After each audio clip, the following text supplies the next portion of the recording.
Oi, eu sou Lucky Curiango, o mais novo sommelier de Fantaúva de Itapecerica da Serra. Eu não ia fazer um vídeo sobre esse anime. Eu pesquisei no Google Isekais legais pra assistir e vi um anime listado como excelente world building, que eu nunca tinha ouvido falar e eu decidi dar uma chance. Mushoku Tensei. Mal sabia eu, mas eu dei de cara com um anime tão pervertido, degenerado, depravado e indubitavelmente lascivo que eu simplesmente não consegui resistir.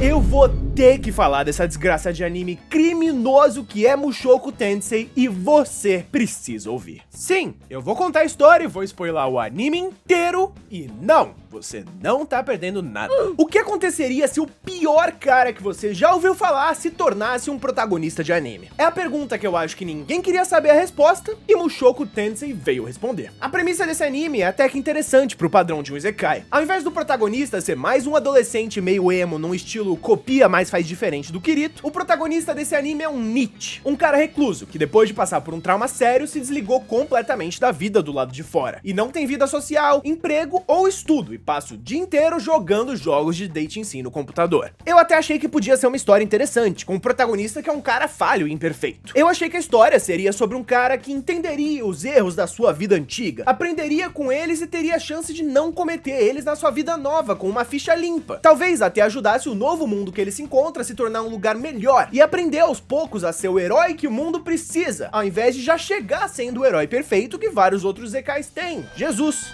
como eu sou inocente. Ou era, né? Depois de ver esse negócio, eu acho que eu não confio em mais nenhum anime. Vamos começar do começo. Esse anime faz igual qualquer outro isekai. Um belo dia, o amigão foi atravessar a rua, caminhão passando e você sabe o que acontece. Ele renasce em um lindo mundo de fantasia que tá pronto pra ser dominado por ele. Como a maioria dos protagonistas de Isekai, ele mantém as memórias da vida passada na sua vida nova. Ainda como um bebê, ele mantém a mente dele de um adulto de 34 anos. Então, por mais que ele tenha diversos instintos de bebê, como chorar quando tá com fome, ou tem uma facilidade gigantesca em aprender coisas novas com o cérebro de criança, ele ainda tem a cabeça e maturidade de um esquisito de 34 anos. Mantenha esse número em mente, por favor. O corpo, um bebê fofinho. A mente, um homem adulto pervertido de 34 anos. Eu achei que a parte do protagonista como criança seria rápida. Você não precisa responder a pergunta do que é o terror existencial de uma mente adulta num corpo de criança. Coloca no máximo 2 episódios dele sendo criança e depois pula pra ele adolescente ou jovem adulto salvando o mundo. Mas não. Eu ia passando nas thumbs dos episódios da Netflix e pensando, morrendo de medo, esse cara vai ser criança até o final da temporada. De onde vem o meu medo? O primeiro episódio já deixa claro. O Rudius, que é o nome do nosso protagonista aqui, é um degenerado. Ainda enquanto bebê, ele roubava a calcinha da sua mãe e da empregada da família pra ficar cheirando. Ficava animadaço pra se alimentar daquela forma que bebês se alimentam e inclusive várias vezes assusta a maid da família fazendo carinha de pervertido pra ela, ao ponto dela genuinamente acreditar que ele é algum tipo de criança possuída, demoníaca. Mas, mesmo com essa red flag gigante, o anime tava me convencendo a continuar assistindo. A direção de arte é legal, a animação é bem feita e realmente, o Google não mentiu, o world building é excelente. O Rudeus aqui começa a aprender feitiçaria, roubando os livros da mãe dele. Os pais dele eram de uma party de aventureiros no passado. A mãe uma clériga, o pai um guerreiro. Ele aparentemente puxou a mãe e vai aos poucos desafiando e descobrindo as regras da magia desse mundo. Eu adoro sistemas de magia e sempre me fascina qualquer cena que seja de um personagem explicando um sistema de magia. Então eu tava me divertindo, só aprendendo esse sistema de magia junto com ele. Mais ainda quando o Rudeus recebe uma tutora de magia e começa a aprender com ela, Roxy. Ainda assim, me assusta um pouco o quão animado ele fica ao ver a Roxy da primeira vez e o fato que o Rudeus chama ela de Loli, de forma completamente não irônica.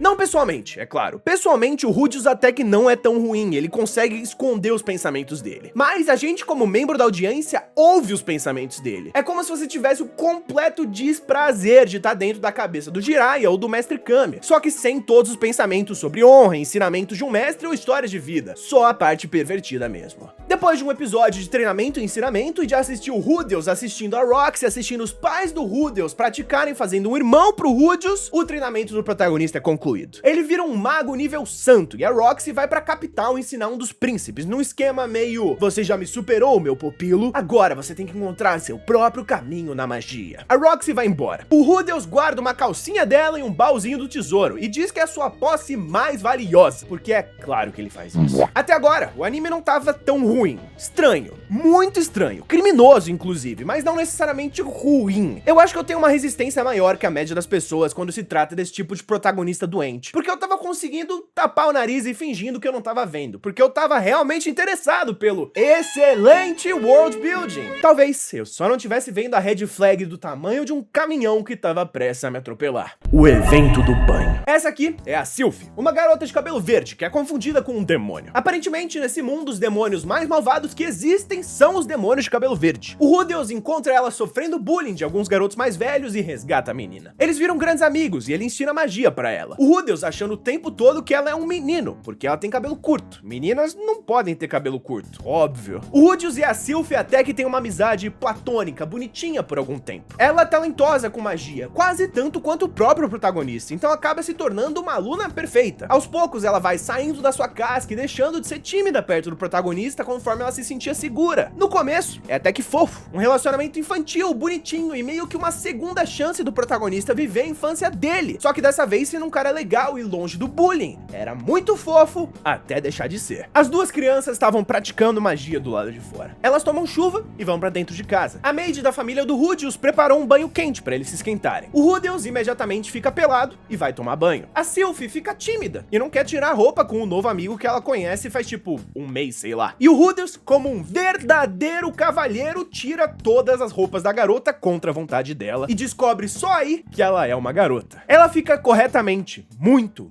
triste e vai embora. Eles brigam e o pai do Rudels vai aconselhar ele. Eu esperava que aqui seria o momento que o protagonista ia receber uma daquelas lições importantíssimas que ele tinha que receber pra ser uma pessoa melhor nesse mundo. Começar o arco de personagem dele a mudar e se tornar um cara legal. Mas o pai do Rudels é tão ruim quanto ele, se não pior. O pai dele diz pro filho, com 6 anos, basicamente isso: filho, você não pode tirar a roupa das meninas sem elas deixarem. Até aí, a gente tava indo muito bem. E se tivesse acabado a conversa por aí, tava tudo em casa. Olha que lição linda, cara. Mas ele continua: mas, meu filho, que é uma criança, se elas deixarem, aí...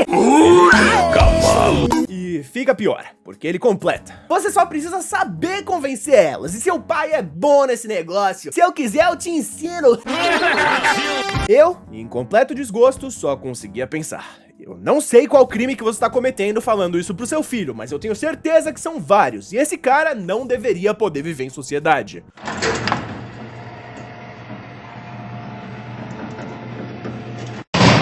O protagonista até faz as pazes com a Sylphie e eles voltam a ser melhores amigos de forma platônica. Eu acho. Eu não quero pensar muito sobre isso. O que importa é que o protagonista é recomendado pra super academia de magia que existe nesse mundo pela mestre dele, que agora tá treinando um príncipe que é ainda mais criminoso que o protagonista. E ele quer muito ir com a Sylphie pra academia, mas a família da Sylphie não tem como pagar pela essa academia de magia. Então o Rudels pede pro seu pai arrumar um trabalho pra ele, pra que ele possa juntar dinheiro pra pagar a faculdade da amiga dele. O que até poderia ser um bom primeiro passo pra pedir desculpas de verdade por tudo que aconteceu. Isso é, depois do subplot do pai dele engravidando a empregada, porque é óbvio que era isso que tava faltando nesse anime. Um pouquinho de adultério recreativo, sabe? Casos de família. A família de alguma forma faz as pazes e o protagonista vira irmão mais velho de 2 garotas. O pai dele finalmente arruma aquele emprego que ele tinha pedido: se tornar o tutor de magia de uma outra garota, a prima dele. Eles fazem parte da família Greyret, uma família nobre e poderosa. Então, o tio dele teria dinheiro pra pagar pra ele tutorar a filha dele e ele poderia pagar a academia de magia pra Sylphie depois de alguns anos ensinando ela. E aqui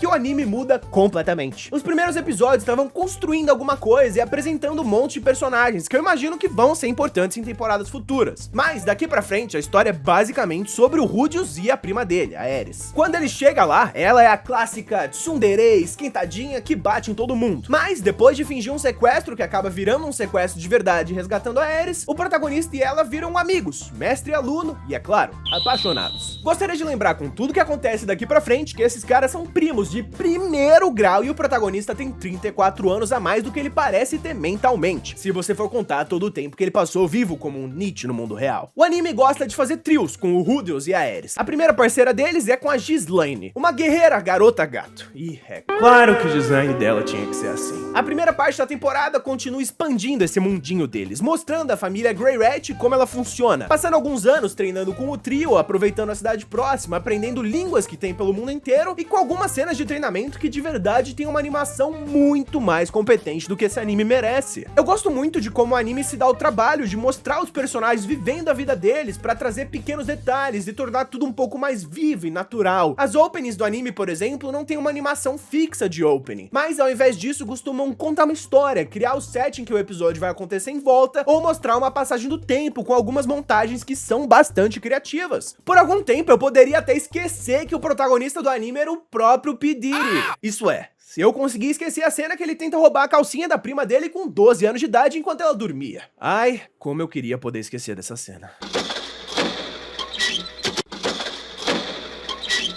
Durante todos esses últimos episódios, nós vemos uma coisa misteriosa no céu que tá crescendo aos poucos, e ela que vai basicamente determinar o futuro desse anime. Mas, por enquanto, é aniversário do Rudeus, e todo mundo da família se juntou pra dar presentes pra ele e fazer desse aniversário o mais legal que eles poderiam fazer. O pai da Aeris, principalmente, em alguma espécie de plot de Game of Thrones que tá acontecendo sem a gente ver, ele oferece matar o pai do Rudeus e fazer com que o próprio garoto se tornasse o herdeiro dos Grey Rat, depois de casar com a filha dele, óbvio. Felizmente o nosso protagonista nega, mas não por muito tempo, porque quando ele chega no quarto, lá tá a Aeris esperando por ele, por ordens do pai, pra literalmente se oferecer pra ele. O nosso protagonista, que pelas minhas contas agora tem uns 44 anos, contando as 2 vidas que ele já teve, fica animado demais pra botar a mão na prima dele de 12 anos. Eu não tenho nem palavras pra descrever o meu nojo. Ela surta no meio, e ele recua. Pelo menos essa lição ele aprendeu com o pai, né? A Aeris explica pra ele que ela quer isso, mas ela não tá pronta pra isso e ele também não deveria estar, eles são muito jovens. Eu já tava quase que comemorando um pouquinho de humanidade vindo desse anime, aleluia! Mas eu tava errado. Em alguns minutos ela volta e diz que é só ele esperar. Quando ela fizer 17 anos, ela vai estar pronta pra ele. E se ele ainda tiver afim, vai ser o momento deles. Ele é 2 anos mais novo que ela fisicamente, mas contando o tempo vivo nas 2 vidas, ele teria quase 50 anos. Ela, 17.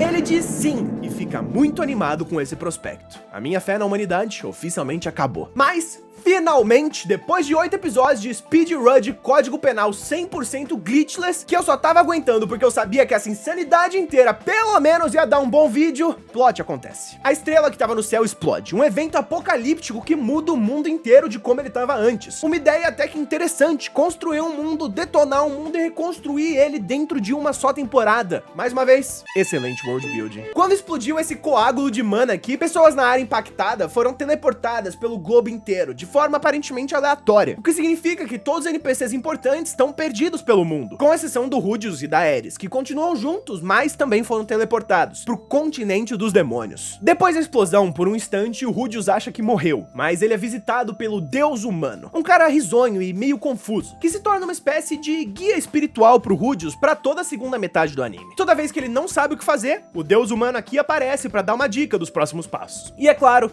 ele não morreu. Ele e a Aeris se encontram com o Ruigerto, um demônio dessa raça de demônios malvados de cabelo verde, e ele na real é um cara bem legal. O Ruigerto aceita ajudar eles e promete levar as crianças pra casa. Ele é um cara legal, bondoso e honrado, que tá querendo apagar a maldade que o povo dele fez no passado com boas ações. Um negócio meio kármico assim, fazer ações boas o bastante pra remendar o mal do passado. Eu consigo respeitar isso. O trio se junta e começa a voltar pra casa, conhecendo o mundo e ajudando quem eles podem durante o caminho. E essa segunda parte da temporada parece que foi feito por um grupo de pessoas completamente diferente da primeira, que conseguem escrever qualquer coisa que não seja um crime absurdo, às vezes até umas histórias legais. Tem vários pequenos arcos e histórias legais de como eles estão ajudando as pessoas, e principalmente ver o Rudeus e a Aeris errando e amadurecendo nesse world building, que eu repito de novo, é excelente, consegue até ser divertido. Repara que eu não disse bom, Eu disse divertido. É claro, ocasionalmente o anime ainda mostra os seus problemas antigos, tipo nessa parte, quando eles introduzem essa personagem com um estilo de arte e animação todo diferente, com voice acting animado e bastante colorido, numa cena super bem dirigida, e não leva 3 minutos dela sendo introduzida até o protagonista tá pedindo pra ela pagar os favores que ele fez pra ela com o seu corpo, que obviamente é o corpo de uma criança, daquele clichê clássico de eu posso até parecer mais nova do que você, mas na verdade eu tenho 2000 anos. Que é claro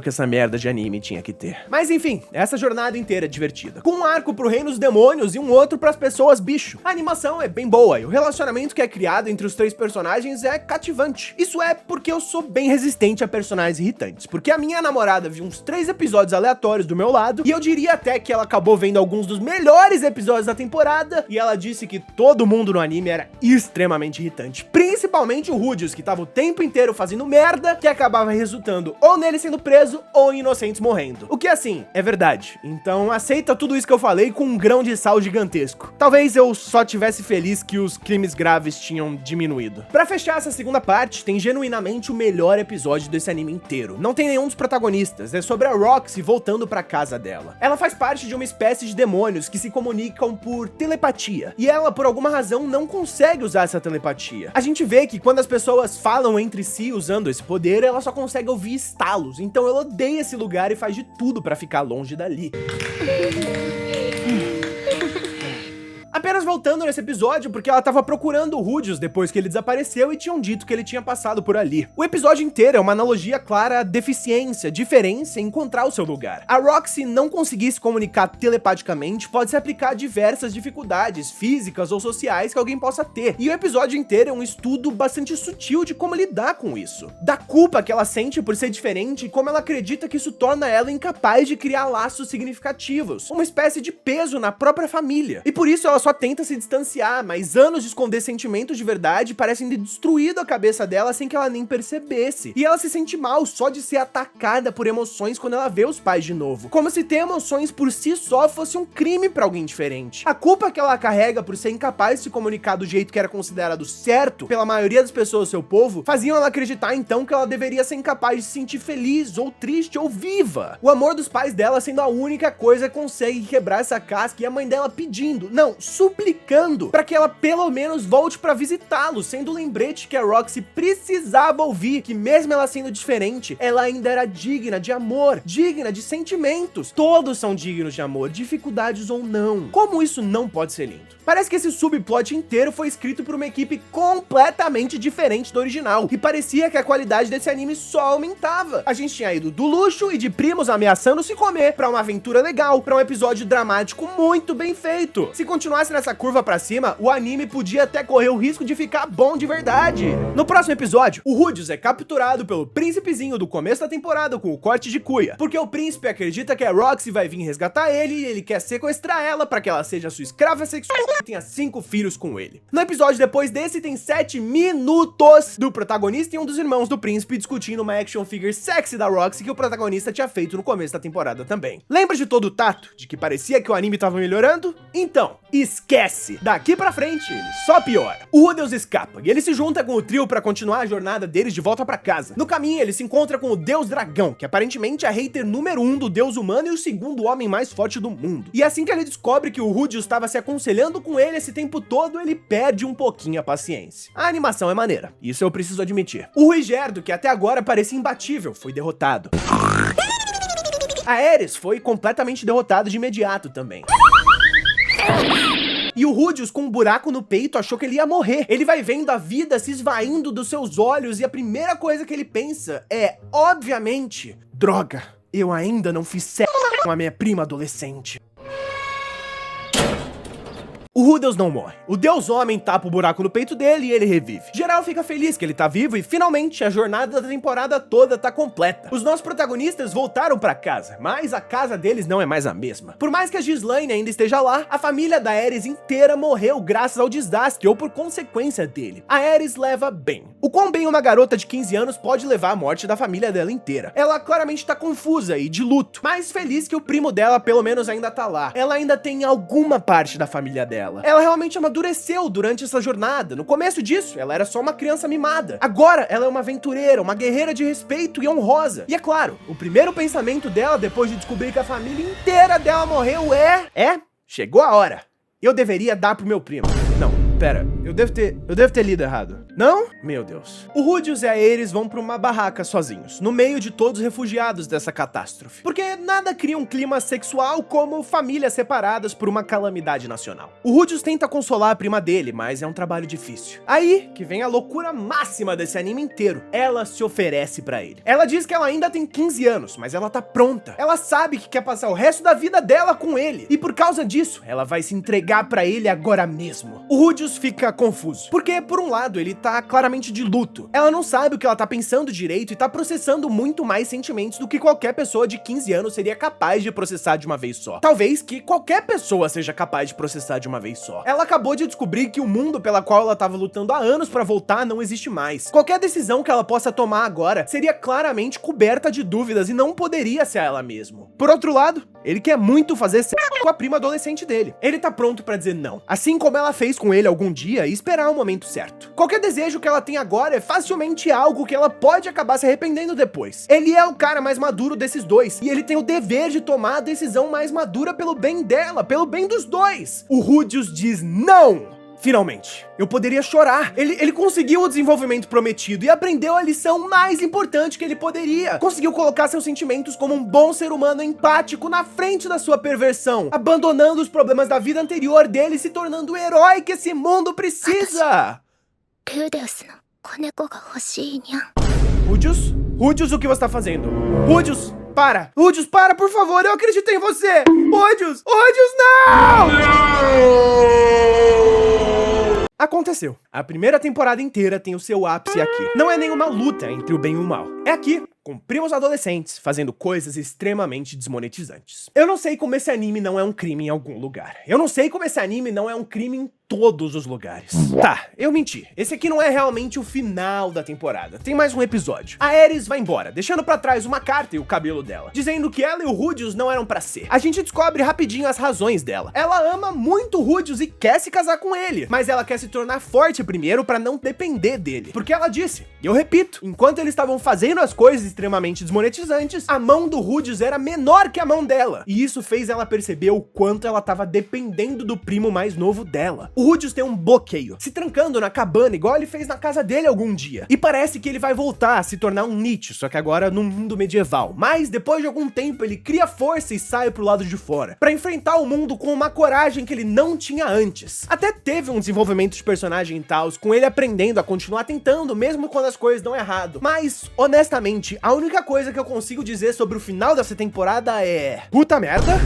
puta que pariu, puta merda de novo. O que foi que eu acabei de assistir? É isso, né? Isso é a primeira temporada de Mushoku Tensei. Tem duas. Uma terceira sendo lançada enquanto eu gravo esse vídeo. Será que o Rudeus vai se tornar menos criminoso? Será que a Aerys vai conseguir casar com o primo dela? Será que a Sylvie vai voltar pra história? Essas perguntas devem ser respondidas nas próximas temporadas e eu não sei se eu tenho coragem de descobrir as respostas. E, principalmente, eu espero que a Roxy não volte. O episódio dela pertence a um anime muito melhor que esse e ela merece coisa melhor. Mushoku Tensei é um anime esquisito demais. Não só porque tudo que acontece nele é esquisito e criminoso, mas também narrativamente esquisito. Parece que ele nunca sabe qual é a história que ele quer contar, qual é a mensagem que ele quer passar. Assistindo o que acontece por aqui, me parece que ser um cara desempregado, pervertido e passar o dia jogando visual novel é ruim, mas meio que só a parte do desempregado. Porque a lição final do Rudeus, que é tratado como o grande momento de heroísmo dele, meio que diz que tá tudo bem ser um pervertido esquisito, desde que você também seja um membro útil da sociedade. Pervertido esquisito, sim. Desempregado, aí não, né? É isso a mensagem que a gente quer passar? É isso que a gente quer que os jovens vendo Isekai aprendam? Mushoku Tensei colocou no ar a pergunta: o que aconteceria se o pior cara que você já ouviu falar se tornasse um protagonista de anime? E a resposta é: você não quer saber, não vale a pena, e mais uma vez, puta merda. É isso, esse é o vídeo. Se vocês gostaram, o YouTube também acha que vocês vão gostar desse vídeo aqui do meu canal. E além disso, agora na tela nós temos os membros do canal no final de um vídeo, sendo agradecidos nos créditos. Se você quer participar dessa tela, torne-se membro imediatamente e no próximo vídeo você vai estar lá.